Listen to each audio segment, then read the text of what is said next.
नमस्कार दोस्तों, स्वागत है आपका आज की इस वीडियो में। बहुत से हमारे भाई है जो कि एसएससी की न्यू वैकेंसी जो अक्टूबर महीने में आने वाली है उसको लेकर बहुत ही ज़्यादा कन्फ्यूजन में है। बहुत से यूट्यूब पर वीडियो देखने के बाद जो है ना उनका दिमाग पूरी तरह से ख़राब कर दिया गया है और वो बिल्कुल परेशान हो गए हैं। वो बहुत ज़्यादा मैसेज करते हैं, कमेंट करते हैं और पूछते हैं कि सर नई भर्ती नवंबर में आएगी कि अक्टूबर में आएगी। तो इस सवाल का जवाब मैं वीडियो के स्टार्टिंग में ही बता देता हूँ। भाई एसएससी के कैलेंडर में ऑलरेडी बताया गया है कि आपकी जो एसएससी जीडी की न्यू भर्ती है वो अक्टूबर महीने में ही आने वाली है। ठीक है, नवंबर महीने में आपका कुछ भी नहीं होगा। ठीक है, आपकी अक्टूबर महीने में ही नोटिफिकेशन आ जाएगी। ठीक, ज़्यादा टेंशन मत लो, अपनी पढ़ाई पे ध्यान दो।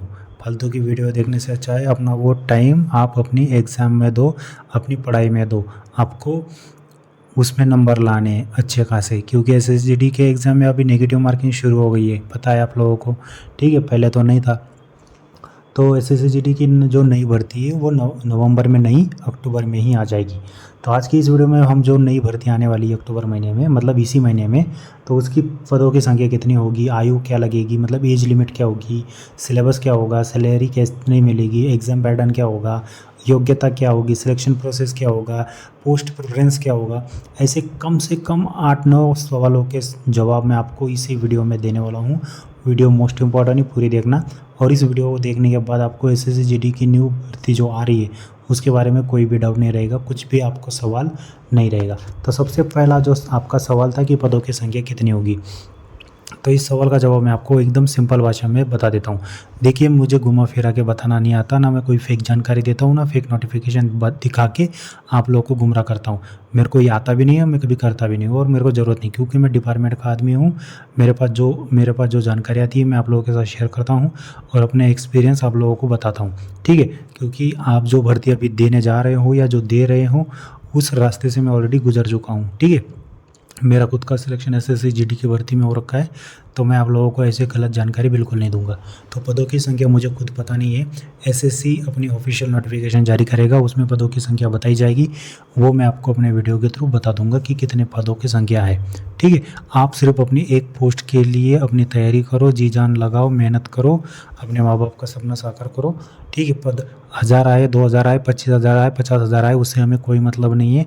हमें सिर्फ अपना एक पोस्ट पे ऊपर ध्यान देना है और इस एक पोस्ट के लिए अपने को मेहनत करनी है। ठीक है, सबसे पहला सवाल का जवाब आपको मिल गया होगा। दूसरा देखते हैं एज लिमिट। ठीक, तो एज लिमिट की बात कीजिए तो इसमें एससी एसटी कैटेगरी के लिए जो है 5 साल की जो छूट मिलती है, ओबीसी के लिए 3 साल मिलती है, पीडब्ल्यूडी के लिए 10 साल। ठीक है, पीडब्ल्यूडी और ओबीसी के लिए भी 13 साल कुछ है।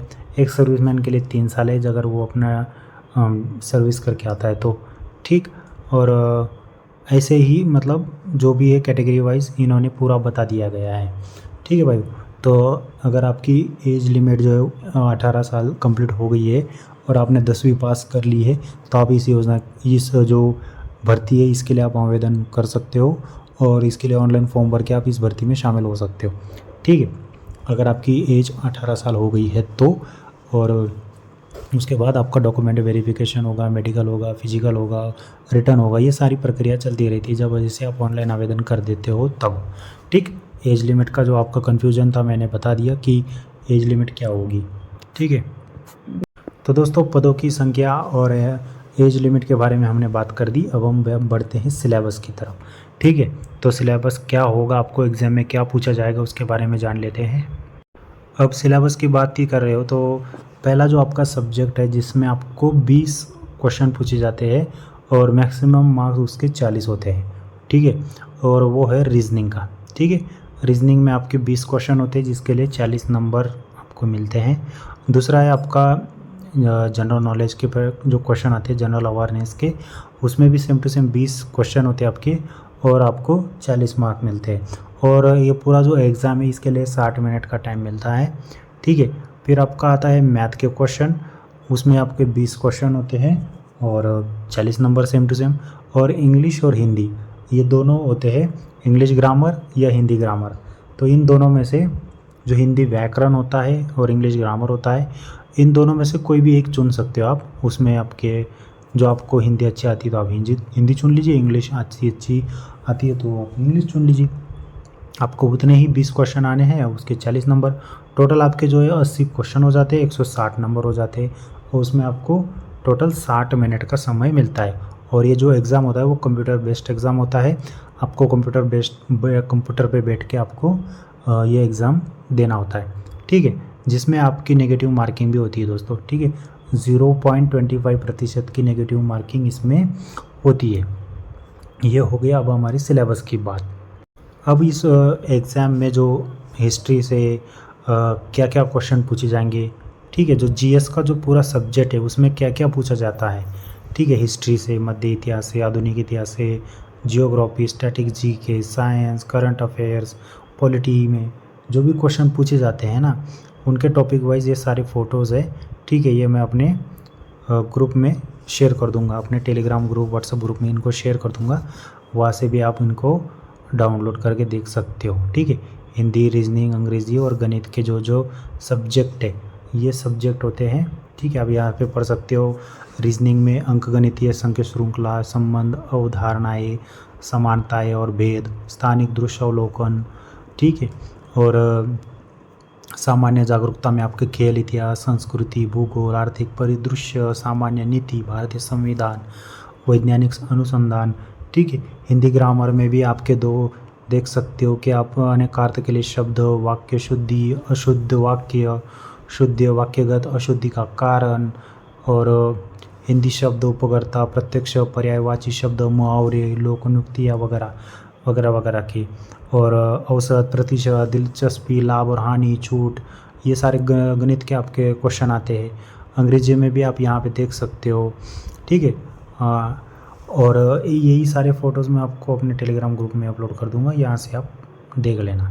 तो दोस्तों सिलेबस के बारे में भी हमने बात कर ली, अब हम बढ़ते सैलरी की तरफ, ठीक है।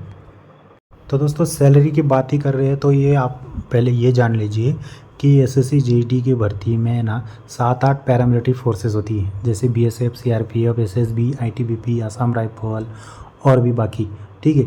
इन सब जो भी पैरामिलिट्री फोर्सेस है, इनमें सबकी जो जॉब लोकेशन है वो सबकी अलग अलग है, ठीक है ना।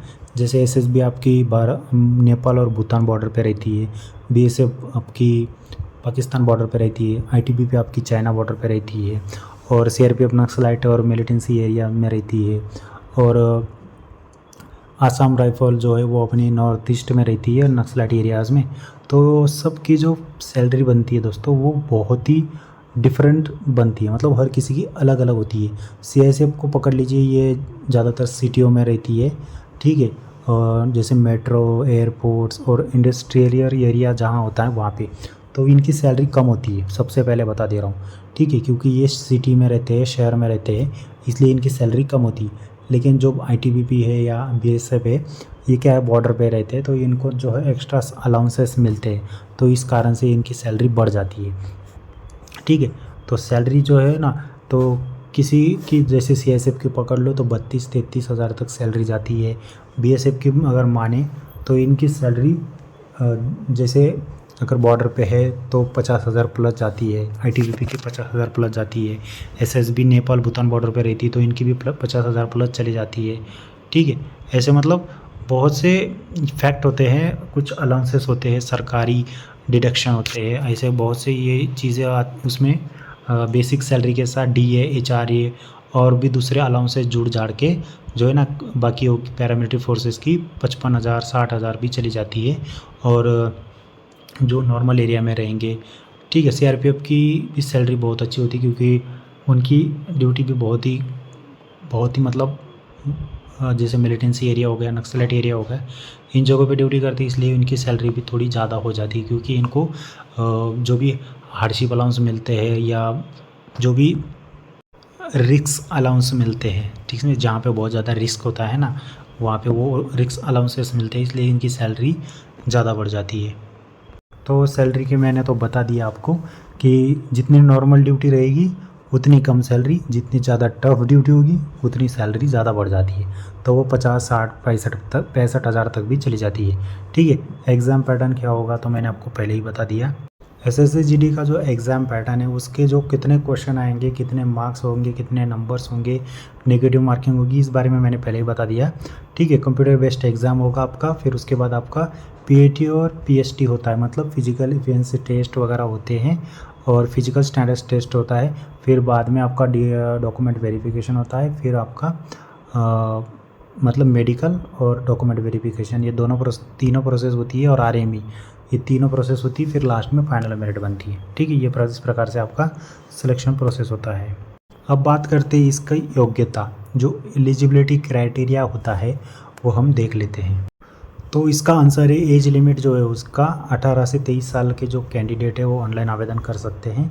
उसके बाद जो भी एज रिलेक्शन मिलता है कैटेगरी के अकॉर्डिंग, वो भी मैंने आपको ऑलरेडी बता दिया। इसमें मिनिमम अगर आप 10वीं पास है तब भी ऑनलाइन आवेदन कर सकते हो। हाइट आपकी मिनिमम 170 सेंटीमीटर होनी चाहिए, फीमेल कैंडिडेट की 157 सेंटीमीटर होनी चाहिए। वेट आपका जो होता है वो आपकी हाइट के अकॉर्डिंग होता है। ठीक है, बीएमआई होता है वो, तो आपकी हाइट जितनी ज़्यादा होती है उस हिसाब से आपका वेट होता है, जितनी कम होती है उस हिसाब से आपका वेट होता है। ठीक है, चेस्ट आपकी नॉर्मल, मतलब आपकी जो छाती है वो नॉर्मल 80 सेंटीमीटर होनी चाहिए और 5 इंच उसमें एक्सपैंड होनी चाहिए, उसमें हवा भरने के बाद। ठीक है, ये इस प्रकार से आपका एलिजिबिलिटी क्राइटेरिया होता है। तो आप यहाँ पे कैटेगरी वाइज भी हाइट देख सकते हो। जो मेल कैंडिडेट है ओबीसी और एससी 170 सेंटीमीटर है, एसटी के लिए 165 है। Female candidate general OBC SC के लिए जो 157 सेंटीमीटर है, और एसटी फीमेल कैंडिडेट के लिए 155 है। चेस्ट की बात की जाए तो मेल ओबीसी और एससी के लिए 80 और नॉर्मल 80 और फिर 5 इंच फुलाव। जो मेल कैंडिडेट है एसटी वाले 76 नॉर्मल और 5 इंच फुलाव। ठीक है, रनिंग की बात की जाए तो 5 किलोमीटर जो रेस होती है मेल कैंडिडेट की, उनको 24 मिनट में आना होता है। और जो एससी एसटी कैंडिडेट है सब के लिए 5 किलोमीटर की ही रेस होती है 24 मिनट में। और जो फीमेल कैंडिडेट है चाहे वो किसी भी कैटेगरी से बिलोंग करती हो, 1600 मीटर दौड़ना होता है 8.5 मिनट में। ठीक है, एससी एसटी ओबीसी जनरल किसी भी कैटेगरी से बिलोंग करती हो। ठीक, अब हमारा जो इस वीडियो का लास्ट टॉपिक है वो है सिलेक्शन प्रोसेस, और इसके बाद मैं आपको पोस्ट प्रेफरेंस के बारे में भी बताऊंगा। सिलेक्शन प्रोसेस के बारे में बात करते हैं। तो ये जो भर्ती होती है दोस्तों, ये भर्ती होती है स्टाफ सिलेक्शन कमीशन की तरफ से। ठीक है, एसएससी कांस्टेबल का जो एग्ज़ाम होता है ये एसएससी करवाती है। तो उसके बाद इसमें जो पोस्ट होती है वो कांस्टेबल की पोस्ट होती है। ठीक है, एग्ज़ाम लेवल जो वो आपकी 10वीं पास तक का लेवल का एग्ज़ाम होता है। एग्ज़ाम जो होता है आपका ऑनलाइन होता है। सिलेक्शन प्रोसेस जो होता है आपका वो कंप्यूटर बेस्ड एग्ज़ाम होता है। उसके बाद आपका फिजिकल होता है। उसके बाद आपका ये होता है मेडिकल के दिन ही आपका डॉक्यूमेंट वेरिफिकेशन होता है। और लास्ट में आपका जो डॉक्यूमेंट वेरिफिकेशन कंप्लीट होने के बाद आपका फाइनल मेरिट बनता है। फाइनल मेरिट बनने के बाद फाइनली आपको ट्रेनिंग के लिए भेजा जाता है। ठीक है, अब लास्ट वाला जो हमारा क्वेश्चन था पोस्ट प्रेफरेंस के बारे में, तो आपकी जानकारी के लिए बता दूं, जब भी आप एसएससी जीडी का ऑनलाइन फॉर्म भरते हो तब आपको एक फॉर्म भरते समय एक ऐसा ऑप्शन देखने को मिलता है जिसमें आपको 24 नंबर पैराग्राफ में बोला जाता है कि आप अपना मनचाही पोस्ट चुनिए। तो ये जो आपको छोटे छोटे बॉक्स दिख रहे हैं इनमें आपको प्रेफरेंस भरना होता है। ठीक है, प्रेफरेंस भरना होता है 2 बार। ठीक, इनमें प्रेफरेंस भरना होता है और उसके बाद उनको सबमिट करते हैं। इसमें हम ये बताते हैं कि मुझे किस फोर्स में जाना है, मतलब मेरी चॉइस क्या है। ठीक है, मतलब मैं किस में जाना चाहता हूँ। जैसे कि बहुत से लोगों को बीएसएफ अच्छी लगती है तो वो फर्स्ट में, ठीक है, ये जो आप ये कॉलम देख रहे हो ये वाला कॉलम, तो आप यहाँ पे ए चुनोगे। ठीक है, अगर आपको बीएसएफ अच्छी लगती हो। ठीक, अगर बहुत से ऐसे भाई होते हैं जिनको बीएसएफ नहीं, उनको सीआईएसएफ चाहिए। ठीक है, सीआईएसएफ, उनको सीआईएसएफ अच्छी लगती है, तो ये जो 1 नंबर वाला कॉलम है यहाँ पे वो बी चुनेंगे। ठीक, और बहुत से ऐसे भाई होते हैं जिनको सीआरपीएफ अच्छी लगती है। ठीक है, सीआरपीएफ, तो वो इस वाले कॉलम में सी चुनेंगे। ठीक, तो जैसे किसी भाई को सीआईएसएफ सबसे अच्छी लगती है तो वो यहाँ बी चुनेगा। फिर उसको बीएसएफ अच्छी लगती है तो फिर वो यहाँ ए चुनेगा। ठीक है, फिर उसको और दूसरी पैरामिलिट्री फोर्स अच्छी लगती है तो वो इस हिसाब से यहाँ पे जैसे बी, सी, डी, ई, ए ऐसे कुछ भी सुन सकता है। ठीक है, यहाँ कोई ए बी सी डी ऐसे लिखने की ज़रूरत नहीं है। ठीक है, ये प्रेफरेंस गलत होता है, ऐसे नहीं देना है, आपको यहाँ पे देख लेना है। और अपनी एक पेन डायरी में लिख लेना है कि आपको सबसे पहले किसको चुनना है। ठीक, जैसे जैसे मैं अपने तौर पे बताता हूँ। जैसे मेरे को ITBP सबसे अच्छी लगती थी, तो मैंने सबसे पहले ई दिया। फिर 2 नंबर पे मेरे को CISF देनी थी, तो मैंने 2 नंबर पे CISF दे दी बी। फिर मेरे को BSF अच्छी लगती थी, तो फिर मैंने ए दे दिया। ठीक है, फिर मेरे को लगती थी CRPF अच्छी, तो फिर मैंने सी दे दिया।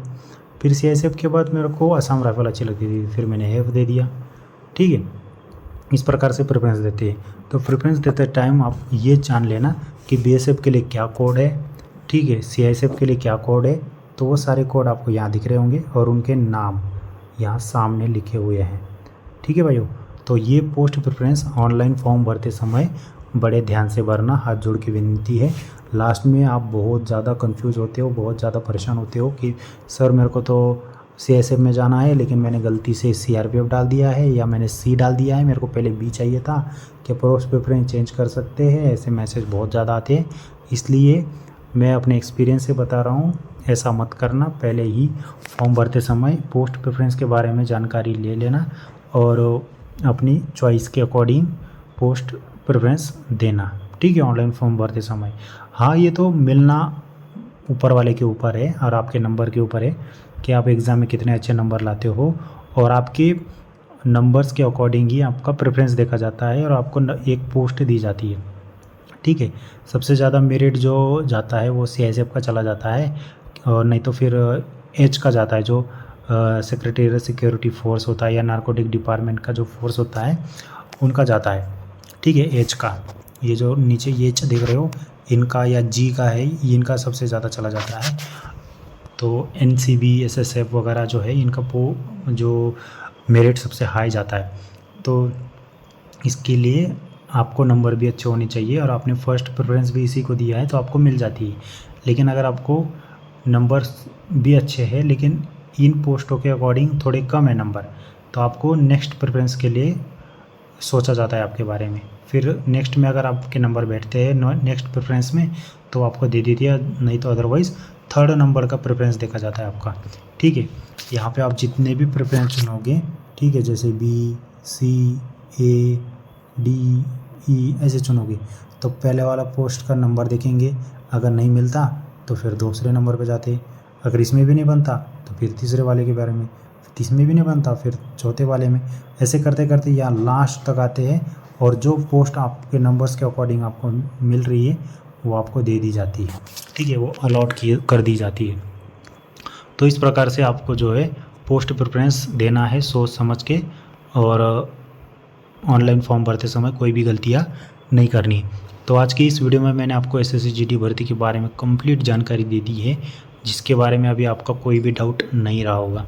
अगर फिर भी कोई सवाल है, सुझाव है, क्वेश्चन है, कुछ भी हो, मैं आपको 100% जवाब दूंगा। आप कमेंट करिए, ठीक है। और मैं मिलता हूँ आपको ऐसे ही नए और फ्रेश वीडियो के साथ। तब तक के लिए धन्यवाद।